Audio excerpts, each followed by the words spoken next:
Croeso to Radio YesCymru, and today we've got Dafydd Iwan joining us, and it's great to see you, Dafydd, and you've had a busy year. It's been very hectic, yes. I thought I'd retired, but and then a Mawhyd happened in the Cardiff stadium, and life hasn't quite been the same since, because I suppose the publicity given to that singing in the stadium, and I must say it was an experience which I'll never forget. I had my doubts before, whether enough people knew Mawhyd, or would they join in? Would the Red Wall be interested at all? Well, I mean, they joined in such a force, it nearly knocked me off the podium, and it was great. It was a great experience, because I felt, after 40 years of singing that song, now the nation was singing it back to me, as it were, or singing with me. And it's been a great experience in the sense that I feel that our message for Wales is being grasped by people outside the Welsh-speaking community and outside the nationalist community. And it's become almost mainstream now to talk about independence, because people ask me seriously, I mean, do you really think it could work, David? Well, yes, of course. I mean, it's working all over the world. I remember a time when we used to talk of places like Estonia and said, poor old Estonia under the heavy thumb of Soviet Russia and so on. They haven't got a chance, and they're about the same size as us, and we've got more of a chance of having our own government. But of course they passed us. They've passed us. They've come out of the Soviet Union. They've joined the European Union, and they've become an independent, sovereign country. And they're pioneering, a lot of these countries are pioneering in a way, because they're experimenting with different systems. And Estonia is the most digitalized society in Europe, isn't it? That is that quality. The whole thing about the independence argument is that you can never explain or describe correctly what the effect of independence will be, because the positive effect is so great. It just creates its own dynamic and its own momentum, and these small countries like Latvia and Lithuania and Estonia are showing the way, and leading the way, as you say, and become in sports and everything else. They have a new confidence, and they want to show the world who they are, what they are. We could do that, I mean, that's the whole thing about independence, is that it gives you a new lease of life, and it's nothing to do with size. Nothing to do with size. In fact, we have advantages by being a small nation in Wales. And since the Mawhyd explosion, if we could call it that, so many people from outside Wales have been in touch with me, asking about the singing and the Red Wall and the Welsh feeling in sport. And I say, yes, well, there is an advantage to being a small nation, because you have that community feeling, and it can happen in football. After last night, it's happening again in rugby, and of course in cultural terms, and even in economic terms, you can talk of a spirit, a community spirit, a Welsh community spirit, and that is what I think would be the great advantages of our independence. That we could find our own voice and our own dynamic. Yeah, and small is beautiful, and it also gives us an agility that we could change things, rapidly, really, if we decided to, grasp the nettle, as they say, and start making decisions for ourselves. Exactly. I mean, I've been involved in business most of my life as well, mostly in the recording industry, and being a small company, in the sort of worldwide sense. Although in the Welsh context, we're a pretty big company, but being a small recording company gives that agility that you need to adapt to various conditions. And when the digital revolution hit, I mean, so many recording companies in England had to go out of business, and it hit us badly, because suddenly we lost our main source of income, which was by selling CDs or LPs over the counter. And then suddenly it all changed, and Spotify and the rest of it came in to rule the roost. But now we've reduced the size of our company, but you've got to be agile. You've got to be quick on your feet and see new opportunities. And now we're beginning to grow again in the new circumstances. What that could happen to Wales.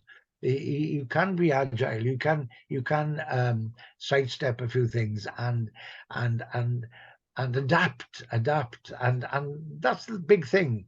I mean, independence is all about keeping Wales Welsh, but keeping Wales modern and in the mainstream of technological advance. Did you attend the march on Saturday in Bangor, Dafydd?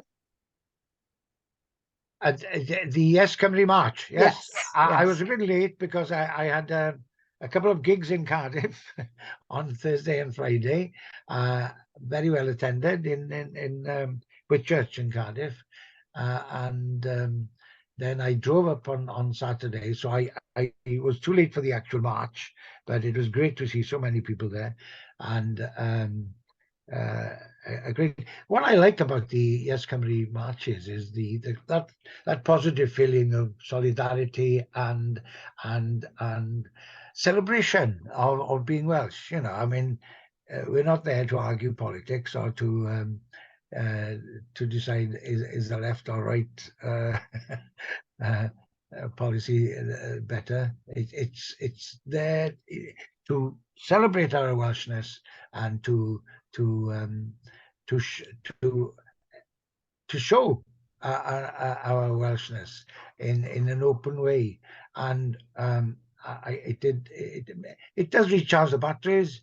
It probably did Bangor a lot of good, and I'm looking forward to the next one. But of course, the important thing is what happens between the marches and between the rallies.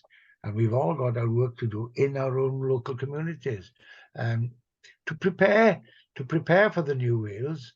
And I think the community enterprises at work in Wales today is such an important part of our politics. I mean, buying local pubs and other enterprises, local people putting in a lot of voluntary work, but also running a good community business. I mean, it's going to be a very integral part of the new Wales of the future, not relying on big factories coming in for 20 or 30 years and then leaving, but doing things ourselves and developing our own indigenous possibilities. And we have plenty of possibilities.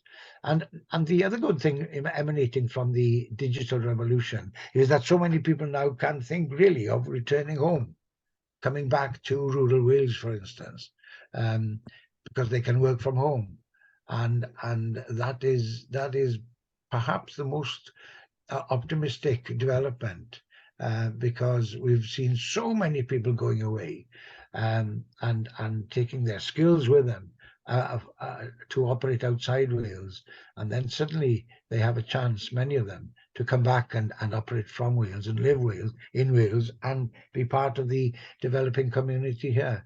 And also, sorry, yeah. David, but you say about starting up businesses, but that was part, you were campaigning in the 60s and 70s as a language activist, and on a better Wales, and a fairer Wales.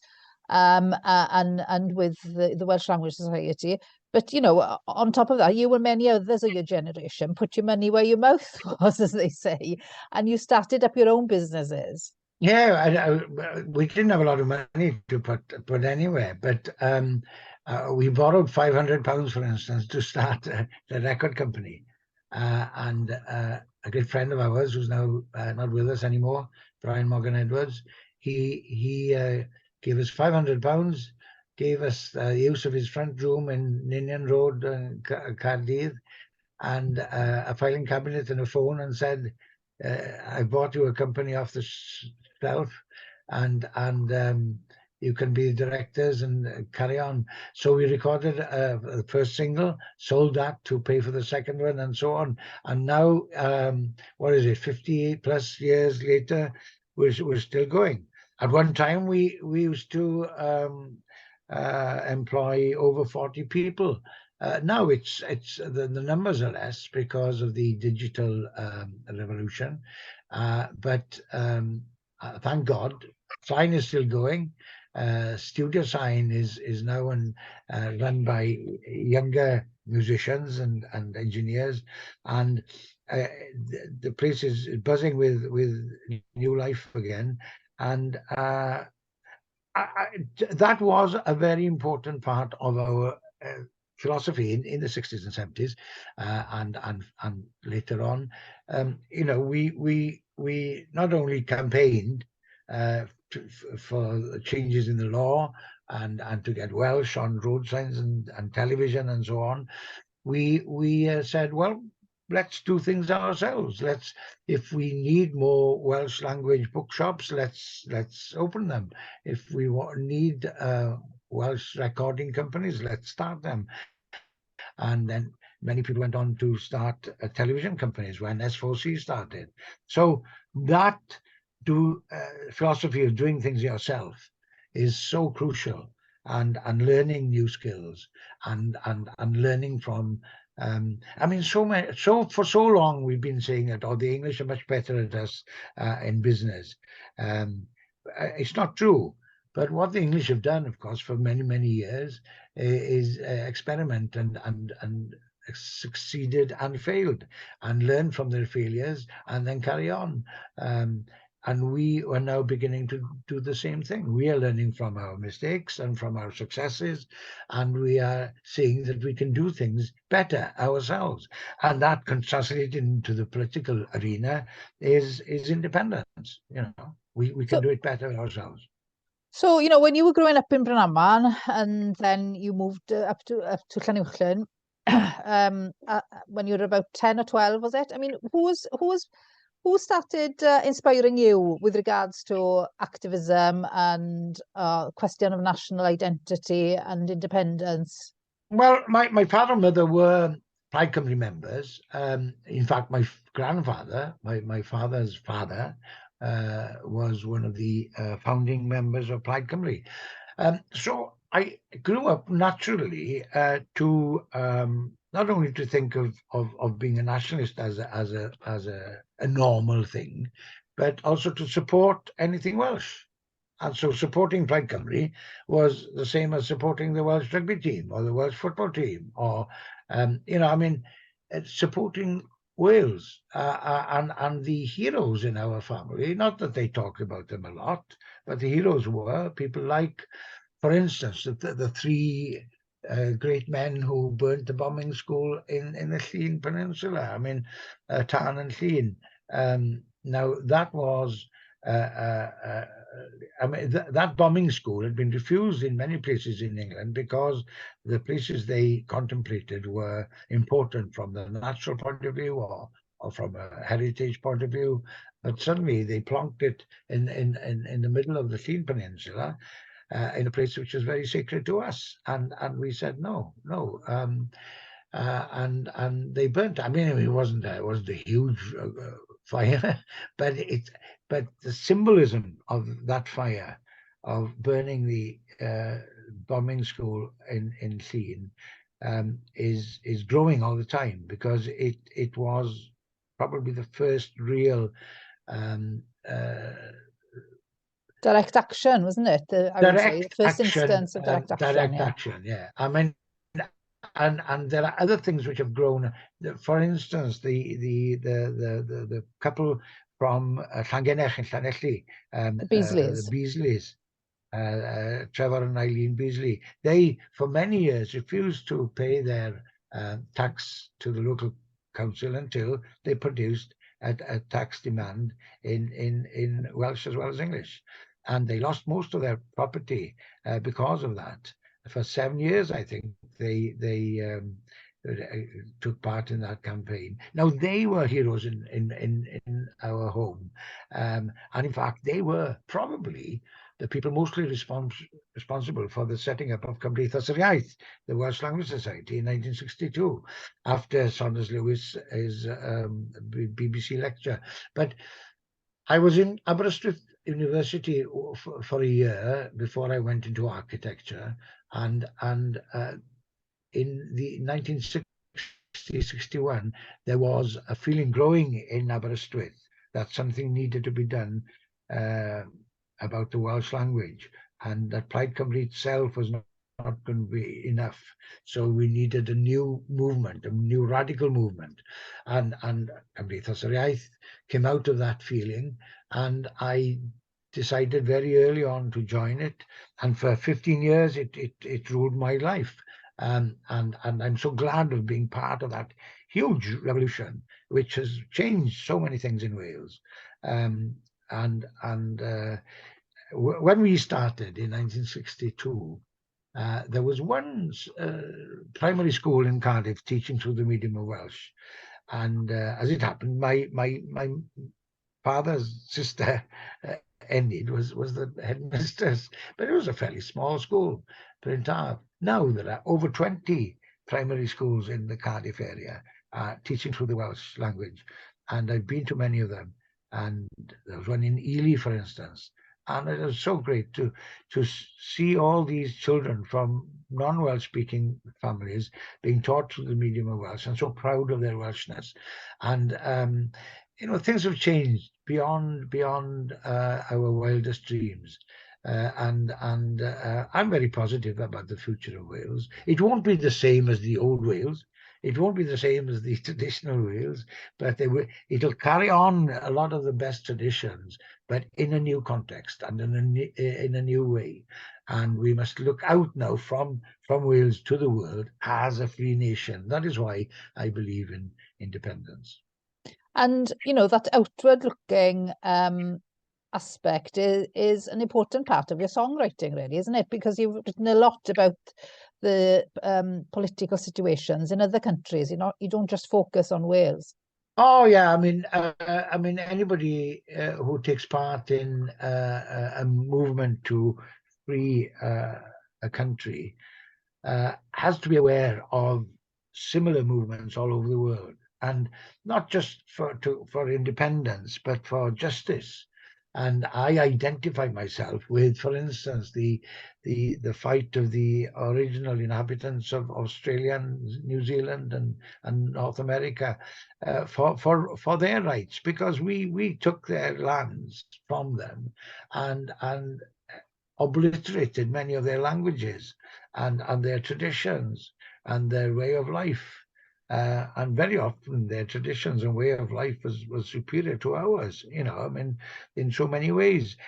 So we've been part of a very dangerous and unhealthy imperialist process of subjugating other nations. So we must see ourselves as a part of righting that wrong and identifying ourselves with people who want to regain their freedom. And people like Victor Jara in Chile, and of course Nelson Mandela in South Africa, and Oscar Romero in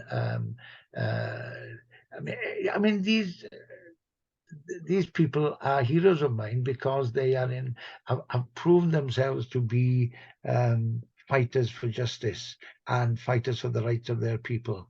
And Victor Jara is such an interesting example because he used songs and theatre to to teach his people in Chile that they had a tradition, they had a history, that they had songs, and that they shouldn't be submerged and lost in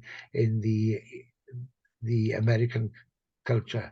And so, yes, no, it's got to be outward looking. We've got to be outward looking. We've got to identify with other people involved in the same struggle. Now, our enemies, and they are, throughout the world, our enemies want us to all be the same, and they want to obliterate the beautiful diversity of human life, and we must fight against that. And thank God, things are beginning to come together in the sense that people now realize that the climate tragedy, the climate change threat, is only a reflection of what is happening in cultural terms and in political terms. We must fight for diversity. We must fight to preserve the variety, the great variety of human life, of natural life, and we must change the way we live our lives. You've been, well, you're a bit of an action man, Dafydd. You don't stop, to be honest, and you've played a role in so many facets of society, really. As a politician in Gwynedd, as an entrepreneur, as a performer, and you've inspired so many people.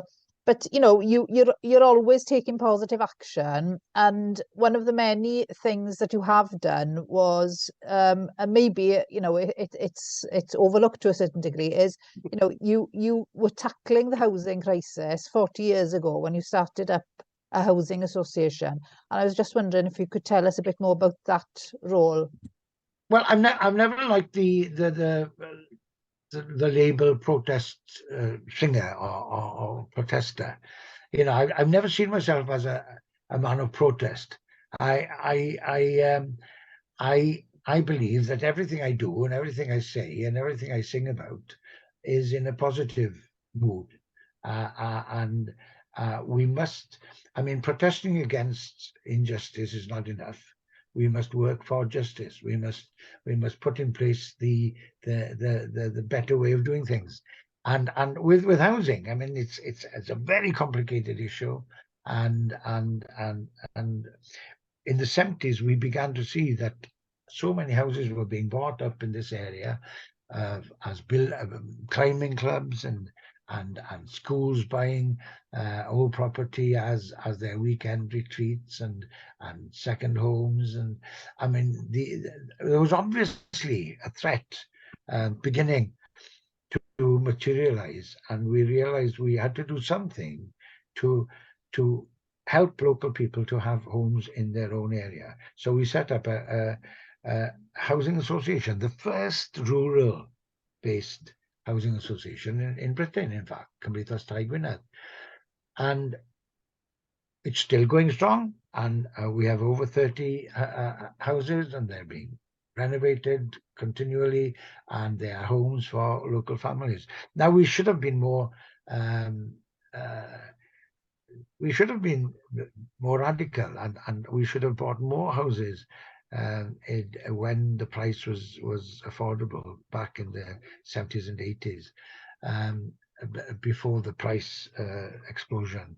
But what happened was that the Tories then took over the housing association movement and used it to decant local council houses, and used the momentum of the housing association movement for their own purposes, and to control the housing market in that sense. Well, we didn't want to be part of that, so we've remained independent. But we did set up a sister association, Cymdeithas Tai Eryri, to take advantage of money available from the government. That by now is part of Group Cynefin, which operates over the whole of North Wales. I believe they've become too large, these new housing associations, but Cymdeithas Tai Gwynedd remains fairly limited in geographical area, but at least it's independent. But the idea is that the answer to the housing crisis is not just one silver bullet. It needs to be on several levels. I still believe that Cymdeithas yr Iaith has the ideal answer, but I don't see it happening very soon, which is a property law, a deddf eiddo, which would virtually give local government especially control over the housing market.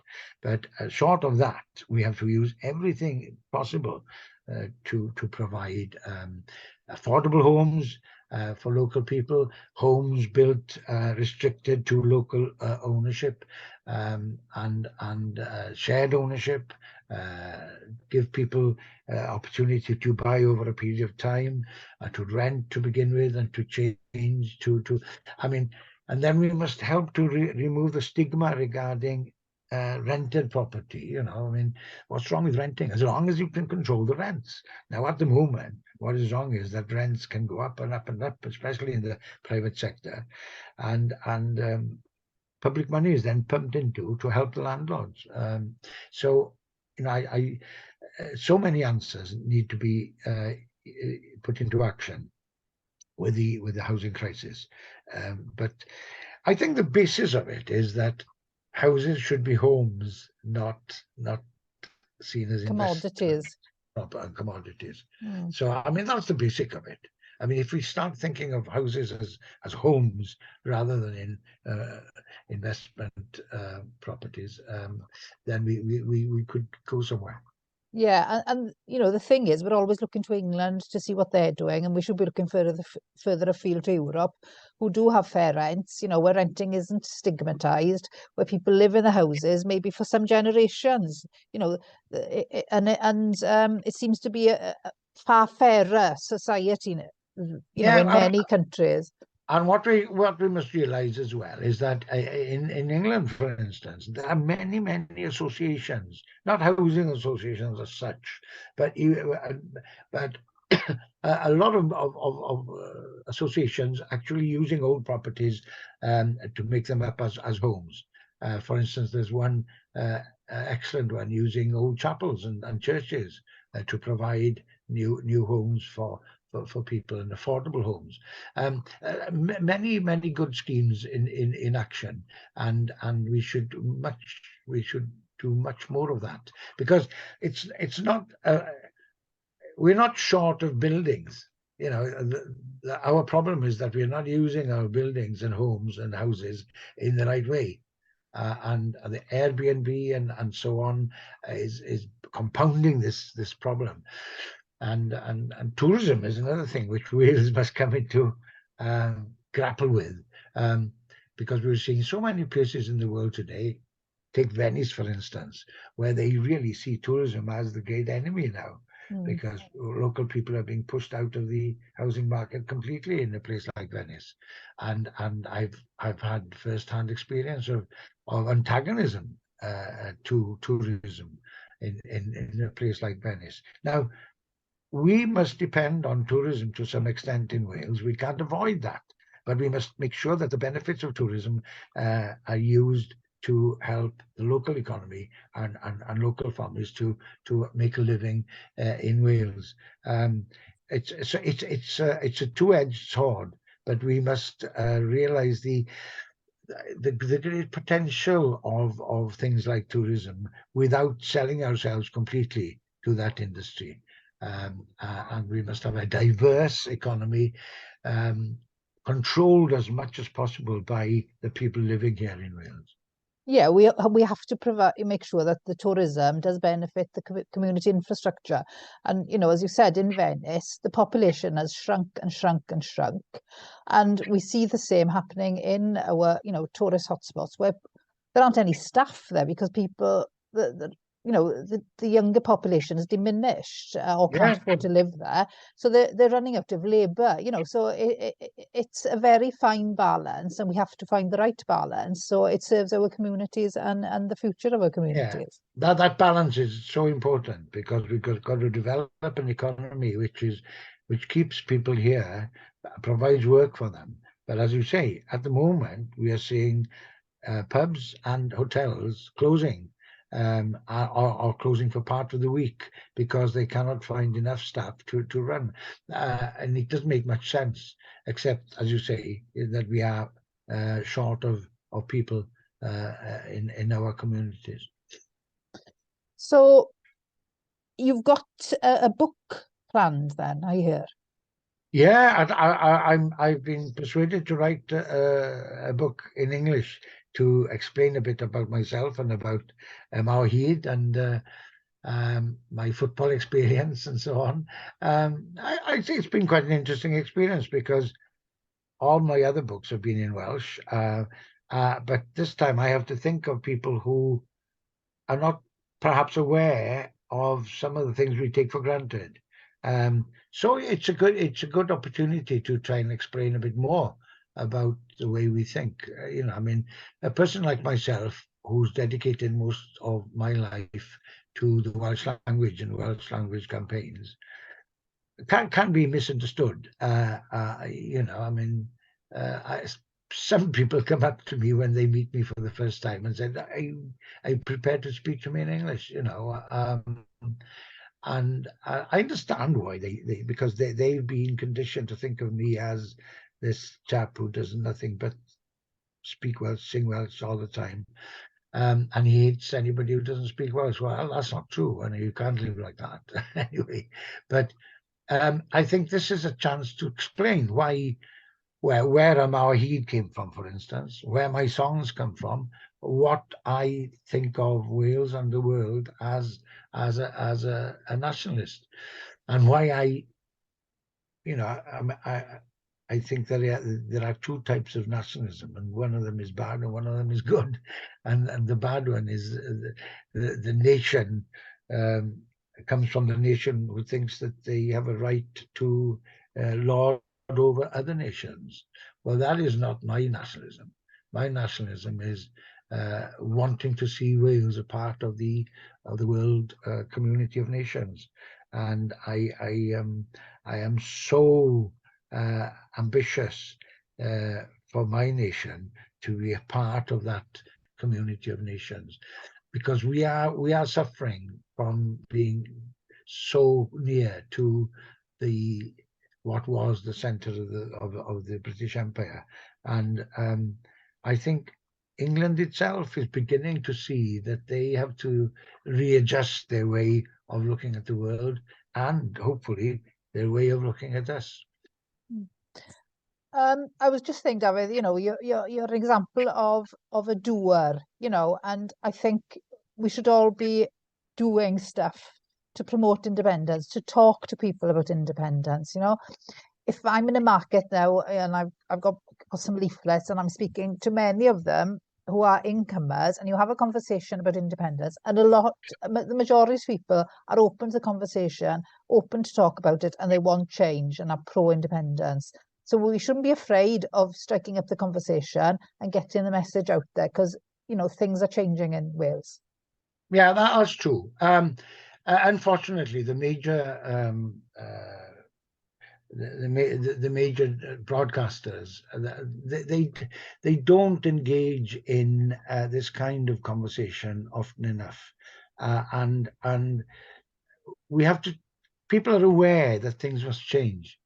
As far as climate is concerned, as far as Wales is concerned, we have to change a lot of things, and change won't come unless we talk about it, discuss about it, and work for it. And as I say, I'm a positive person, but we have to do more than talk. We have to do more than singing. We have to apply our ideas in a practical way, in business and in social intercourse and in our culture, in our religion, I believe. We must find new ways of explaining and showing to people what we mean by an independent Wales and the benefits of an independent Wales for anybody living in Wales. And indeed, the benefits to the world of having an independent Wales, because I do believe we have something to contribute, rather than being attached to the coattails of England all the time. Well, Dafydd, I came across a really interesting article, and I'll put the link on the YouTube introduction to you, by E Wynn James, about your songs, and you know, giving a kind of a rundown of the songs, and your kind. Oh, sorry, you need ddechrau hwn 'to. I saw a really interesting article. It's on the University of Cardiff website, and it's a profile by E Wynn James of your songs and the thinking behind them and the campaigning you've done over the years. And I'll put the link on the YouTube channel so people can have a read of it. It's really worthwhile, and it kind of praises the singing and the words, and they're also they're in English so people can understand some of the words of your songs as well. It's worth the read.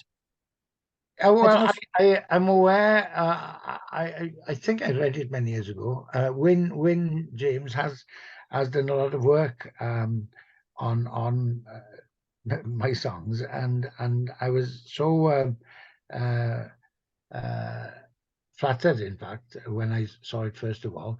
But it's interesting, of course, what people make of one's songs, and I suppose there's more to them than I realize sometimes, you know, because songs do, well, what I do is express things I feel, not in a very poetic way or in a very elaborate way, but taken together, and they're a body of songs explaining what it is to be a Welsh nationalist in this time of great change. And well, a lot of people have been in touch with me because of the Mawhid experience, and I do have a set of translations of my songs, which I've sent to many people, because it's always interesting to see what people, and as far as I'm concerned, the words are the most important part of my songs, and I think now we have an opportunity to explain to many people in Wales what Welsh culture and Welsh songs and Welsh poetry is about. You know, I mean, as far as English culture is concerned, even one of my favorite programs is The Chase on on ITV, and some of the program. Well, if there's a question about Welsh poetry, the answer is always Dylan Thomas, and my claim to fame is that there was a question once on Chase, what political party does Dafydd Iwan belong to, and they didn't know the answer, but it's surprising that a program like that, which has people with broad general knowledge, but all they know about Scotland poetry is Robert Burns, and about Welsh poetry is Dylan Thomas. Well, we've got a chance now to explain to them and to the world that there's more to Welsh poetry than Dylan Thomas, and there's more to Scottish poetry than Robert Burns. And but it's seriously, we have a lot to contribute, and we have a lot to give to the world. And that's why I'm a nationalist. That's why I'm a supporter of YesCymru, because now's the time to get out of the closet. Well, diolch yn fawr, Dafydd, and I think you've really made it now that you've been a question on the Chase. You know, I mean, forget everything else. My main achievement, yes. Yeah, diolch yn fawr I chi, Dafydd. Thank you very much, and let's hope the book will be out soon. Diolch yn fawr. It'll be out by November. Okay, so it'll be a great Christmas present then. Great, excellent. Diolch yn fawr. Diolch yn fawr.